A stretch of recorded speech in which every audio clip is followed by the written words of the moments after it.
क्या आपने कभी रात के सन्नाटे में अपने आप से यह प्रश्न पूछा है, मैं आखिर जी क्यों रहा हूं?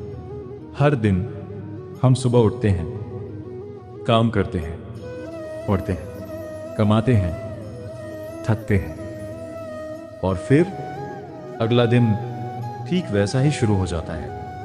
धीरे धीरे जीवन एक आदत बन जाता है। लेकिन एक दिन अचानक मन पूछता है, क्या बस यही जीवन है? क्या मेरा जन्म केवल पढ़ने, नौकरी करने, पैसा कमाने और एक दिन इस दुनिया से चले जाने के लिए हुआ है? यदि यह प्रश्न कभी आपके मन में भी आया है तो आप अकेले नहीं हैं। दुनिया के करोड़ों लोग जी रहे हैं, लेकिन उन्हें यह नहीं पता कि वे किस उद्देश्य के लिए जी रहे हैं। और जिस मनुष्य को अपने जीवन का उद्देश्य नहीं मिलता, उसके लिए सफलता भी खाली लगने लगती है। लेकिन क्या जीवन का उद्देश्य वास्तव में खोजा जा सकता है? क्या भगवान श्री कृष्ण ने इसका उत्तर दिया है? उत्तर है हाँ, और यह उत्तर केवल अर्जुन के लिए नहीं था, यह हम सबके लिए था। आधुनिक जीवन की सबसे बड़ी समस्या आज पहले से कहीं अधिक सुविधाएं हैं। मोबाइल है, इंटरनेट है, कृत्रिम बुद्धिमत्ता है, असंख्य अवसर हैं। फिर भी इतने लोग अंदर से खाली क्यों महसूस करते हैं? क्यों इतनी सफलता पाने के बाद भी मन अशांत रहता है? क्यों लोग कहते हैं सब कुछ है फिर भी कुछ कमी है? क्योंकि मनुष्य सफलता तो खोज लेता है, लेकिन उद्देश्य खो देता है। और जिस जीवन में उद्देश्य नहीं होता, वहाँ दिशा भी नहीं होती।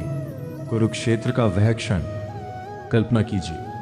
कुरुक्षेत्र का विशाल मैदान, दोनों सेनाएं आमने सामने खड़ी हैं।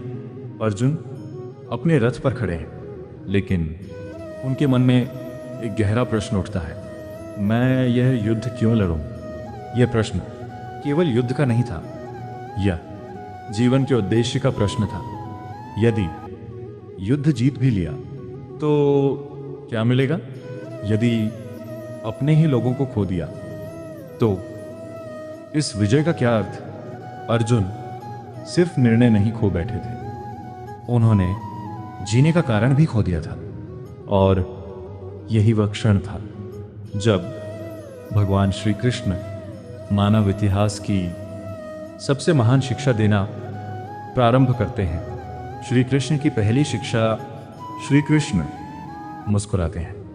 वे अर्जुन से कहते हैं, हे अर्जुन, जिस मनुष्य को अपने कर्तव्य का ज्ञान नहीं, उसे अपने जीवन का उद्देश्य भी दिखाई नहीं देता।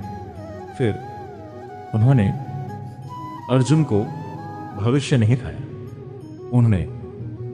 उन्हें उनका स्वधर्म दिखाया। उन्होंने समझाया कि जीवन का उद्देश्य दूसरों जैसा बनना नहीं है। जीवन का उद्देश्य अपने वास्तविक स्वरूप को पहचानना है।